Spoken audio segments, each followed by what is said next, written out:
अस्सलाम वालेकुम वीवर्स, माहा कुक्स में आपको खुशामदीद।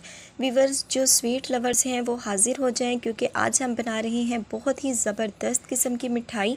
ये हम बना रहे हैं बोली से। जो गाय या भैंस के बच्चे की पैदाइश के बाद पहला दूध होता है उसको हम बोली कहते हैं।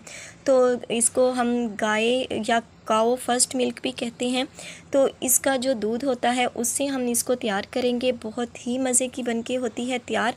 एक रेसिपी पहले भी मैं आपके साथ शेयर कर चुकी हूँ, तो आपने उसको भी देखना है, उसको भी ट्राई करना है और ये भी बहुत ही मज़े की बनती है। तो चलें करते हैं फटाफट से रेसिपी को स्टार्ट और देखते हैं कि ये मिठाई कैसे बनती है।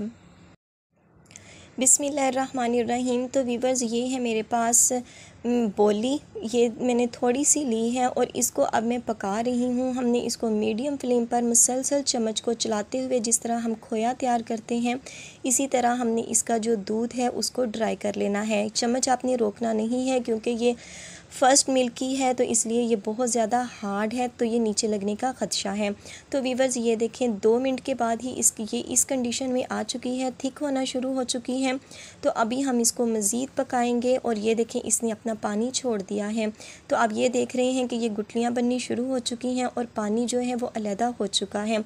कुछ लोग इस स्टेज पर चीनी डालकर भी इसको इंजॉय करते हैं। बहरहाल अपनी अपनी चॉइस है।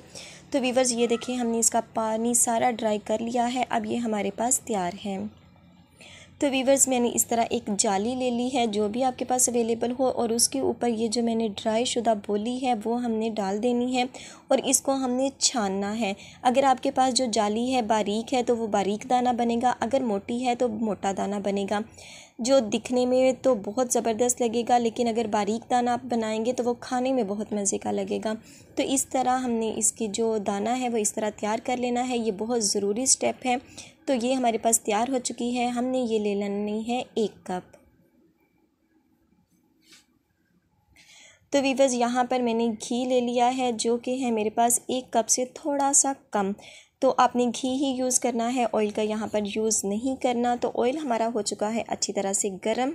तो अब हमने यहाँ पर बेसन शामिल कर देना है। ये भी हमने 1 कटोरी शामिल करना है और इसको मैं अब पकाऊंगी मीडियम फ्लेम पर। पकाने के बाद ये देखें, ये इसकी गुठलियाँ ख़त्म करने के बाद ये इस कंडीशन में आ चुका है। घी उसने छोड़ दिया है, लेकिन हमने इसको उस वक्त तक पकाना है जब तक ये गोल्डन हो जाए। तो ये देखें इसका कलर चेंज हो चुका है।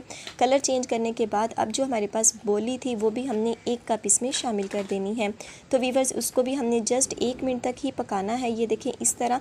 और इसके बाद हमने इसमें शीरा डाल देना है। तो वीवर्स, वो हमने आधी प्याली चीनी और आधा कप पानी के साथ हमने बनाया था, साथ में सब्ज़ इलायची डाल के। तो मेरे पास पहले से तैयार शुदा था, इसलिए मैंने वही इसमें ऐड कर दिया। तो वीवर्स, इसको ये देखिए इस तरह मुसलसल पकाते हुए हमने यहाँ पर 2 से 3 मिनट लगाने हैं कि ये अच्छी तरह से ड्राई हो जाए, खुश्क हो जाए, ताकि जो हमारी टिक्कियाँ हैं वो बनने में आसानी हो। अगर आपको इस तरह इंजॉय करना चाहती हो तो आपने इसको सॉफ्ट रखना है, लेकिन हमने इसकी टिक्कियाँ बनानी है, इसलिए हम इसको पकाएंगे 3 से 4 मिनट तक, ताकि ये हार्ड हो जाए। तो वीवर्स, आपने जो इसका शीरा है उसको चिपचिपासापन करना है, यानी एक तार का हो जाए, तो तभी हमारी जो टिक्कियाँ हैं वो मज़े की बनेंगी। तो वीवर्स, ये तैयार हो चुका है। तो अब इसको मैंने एक थाल पे डाल लिया है और इसको इस तरह से मैं सेट कर रही हूँ। अगर आपके पास चौरस नमा कटोरी हो या प्लेट हो, आप उसमें भी इसको सेट कर सकते हैं, लेकिन ये देखें ये बहुत ही अच्छी तरह से अभी सेट हो जाएगा।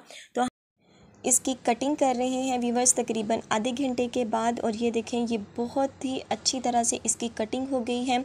आप अपनी मर्ज़ी के मुताबिक छोटे पीसेस या बड़े पीसेस बना सकते हैं। तो वीवर्स, ये देखें बहुत ही मज़े की ये जो हमारी मिठाई है ये बन के हो चुकी है तैयार। तो ये देखें मैं आपको इसकी फ़ाइनल लुक दिखा रही हूँ, ये देखें क्लोज़ करके। तो वीवर्स, अगर आपने अभी तक इस रेसिपी को ट्राई नहीं किया तो इसको ज़रूर ट्राई कीजिएगा।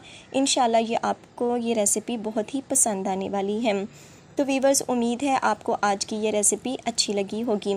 तो आखिर में कुछ छोटी छोटी बातें, क्योंकि लाइट आ रही थी जा रही थी और बहुत सारी जो बातें थी वो मैं बताना भूल गई थी, तो आखिर में वो मैं आपके साथ शेयर कर रही हूँ। हमने जो शीरा है उसको कैसा बनाना है, हमने उसको एक तार वाला बनाना है, यानी कि जब हम हाथ की उंगली की मदद से उसको हाथ को लगाएंगे तो उसमें चिपचिपापन होना चाहिए।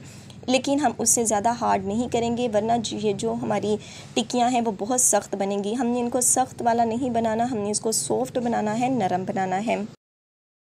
दूसरी बात, पनीर हमने कैसा बनाना है। पनीर अगर आपके पास जाली मोटी हो तो आपने मोटा बनाना है और पतली हो तो पतला बनेगा। लेकिन वीवर्स, अगर मोटा पनीर का दाना होगा तो वो दिखने में तो बहुत अच्छा लगेगा, लेकिन वो खाने में उसको पता चलेगा कि ये पनीर है। लेकिन अगर हम उसका दाना बारीक बनाएंगे, बारीक जाली की मदद से उसको बनाएंगे, तो वो खाने में बिल्कुल भी पता नहीं चलेगा कि इसमें क्या चीज़ शामिल की है। तो इन बातों को आपने बस जहन में रखना है। जितना आपने बेसन लेना है उतना ही आपने बोली का पनीर लेना है। तो ये बातों को आप फॉलो कीजिएगा तो इंशाल्लाह आपकी जो मिठाई है वो बहुत ही ज़बरदस्त बनकर तैयार होगी। तो वीवर्स, आखिर में वही रिक्वेस्ट कि वीडियो अच्छी लगे तो वीडियो को लाइक और चैनल पर नहीं हो तो सब्सक्राइब करना मत भूलिएगा और बेल आइकन को ज़रूर प्रेस कीजिएगा ताकि आने वाली हर नई वीडियो का नोटिफिकेशन आपको बर वक्त मिल सके। तो इंशाल्लाह मिलेंगे अपनी आने वाली किसी नेक्स्ट वीडियो के साथ। तब तक दुआओं में याद रखिएगा। अल्लाह पाक आपके हाथों और खानों में बरकतें अता फरमाए। अल्लाह हाफिज़।